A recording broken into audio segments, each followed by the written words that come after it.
தஞ்சையில் தவேக தலைவர் விஜயை பின்தொடர்ந்து வந்து விபத்தில் சிக்கிய இளைஞர் உயிருக்கு ஆபத்தான நிலையில் மருத்துவமனையில் அனுமதிக்கப்பட்டுள்ளார். தஞ்சையில் நடைபெற்ற நிர்வாகிகள் சந்திப்பு கூட்டத்தில் தவேக தலைவர் விஜய் பங்கேற்க வந்தபோது விஜயின் வாகனத்தை பின்தொடர்ந்து சென்று விபத்தில் சிக்கிய இளைஞர்களில் திருச்சியைச் சேர்ந்த விக்னேஷ் என்ற இளைஞர் உயிருக்கு ஆபத்தான நிலையில் மருத்துவமனையில் சிகிச்சை பெற்று வருகிறார். இதனிடையே கல்லூரிக்கு செல்வதாகத்தான் மகன் வீட்டில் இருந்து புறப்பட்டதாகவும் விஜய் மாநாட்டிற்கு சென்றது தமக்கு தெரியாது என்றும் பாதிக்கப்பட்ட மாணவனின் தந்தை தெரிவித்துள்ளார். பேட்டரி வண்டி தான் கொடுத்து விட்டாங்க. பேட்டரி வண்டியை வச்சுட்டு இன்னொரு வண்டி எடுத்துட்டு வந்து அந்த வண்டி இன்னொரு இடத்துல வச்சுட்டு வேற வண்டி எடுத்துட்டு வந்திருக்காங்க. காலேஜ் போனாங்கன்னு தான் நினச்சிருந்தேன். 11:30 மேலே தான் இந்த மாதிரின்னு சொல்கிறாங்க. ஆக்சிடென்ட் ஆயிடுச்சு. அதுக்கு பிறகு புறப்பட்டீங்க. ரத்தம் கசிவு இருக்குது, அது சரி பண்ணோம்னா 2 நாள் ஆகும். ஐசியில் இருக்கான், பார்த்துட்டு சொல்கிறாங்க. காலையும் எலும்பு அடிபட்டுருக்கு, அதையும் ஆப்ரேஷன் பண்ணாங்க. சின்ன பையன் சொன்னால் முன்னாடி 2 வண்டியில் வந்திருக்காங்க, பின்னாடி வந்த வண்டி இடிச்சதில் அப்படியே கவுண்ட் இதாகிடும். பசங்க ட்வின்ஸ் சார், விக்னேஷ் குமரேஷ். விக்னேஷ் தான் இப்போ அடிபட்டுருக்காரு.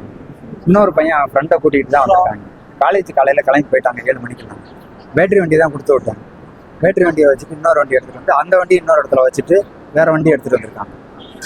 காலேஜ் போனாங்கன்னு தான் நினச்சிருந்தேன். 11:30 மேலே தான் இந்த மாதிரின்னு சொல்கிறாங்க. ஆக்சிடென்ட் ஆயிடுச்சு. அதுக்கு பிறகு புறப்பட்டீங்க. ரத்தம் கசிவு இருக்குது, அது சரி பண்ணோம்னா 2 நாள் ஆகும். ஐசியில் இருக்கான், பார்த்துட்டு சொல்கிறாங்க. காலையும் எலும்பு அடிபட்டுருக்கு, அதையும் ஆப்ரேஷன் பண்ணாங்க. எதனால எப்படி அடிபட்டுச்சுன்னு தெரியுமா? அது தெரியாது. சின்ன பையன் தான் விவரம் சொன்னான். சின்ன பையன் சொன்னால் முன்னாடி 2 வண்டியில் வந்திருக்காங்க, பின்னாடி வந்த வண்டி இடிச்சதில் அப்படியே கவுண்ட் இதாகிருக்காங்க. அது ஆப்ரேஷன் சொல்லியிருக்காங்க. ரத்தம் வந்து உரையிறது நிற்கணுன்றாங்க சார். அது இது பண்ணாக்கா முடியும், 48 மணி நேரம் ஆகும் அப்படின்றாங்க. இன்னும் ஒன்றும் சரியான. இப்போ இன்னொரு பையன் எப்படின்னா, இன்னொரு பையனுக்கு வந்து முதுகில் அடிபட்டதுனால அவனுக்கு உடனே ஆப்ரேஷன் பண்ணியே ஆகணும். 2 பேருமே ஒரே காலேஜ். ஒரு நீங்க என்ன பண்றீங்க?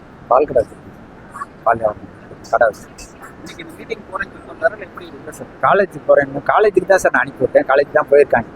காலேஜுக்கும் போயிட்டாங்களா. சின்ன பையன் சொல்கிறாங்க காலேஜ் போயிருந்தான், வெளியே வந்துட்டான் அப்படின்னு. வெளியே இவங்க அனுப்பி விட்டதுனால வந்தானா இல்லை அவங்கள இவன் தெரியாமல் வந்தானான்ற விவரம் தெரியல. கேட்டால் தான் தெரியும்.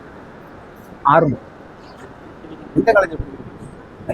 நேஷனல் சார் காலேஜ் வந்து இங்கே வந்து ஆமாம் சார். 10 மணிக்கு மேலே தான் காலேஜ் விட்டு வெளியே வந்திருக்காங்க. 11:30 எனக்கு நியூஸ் வருது அடிபட்டு.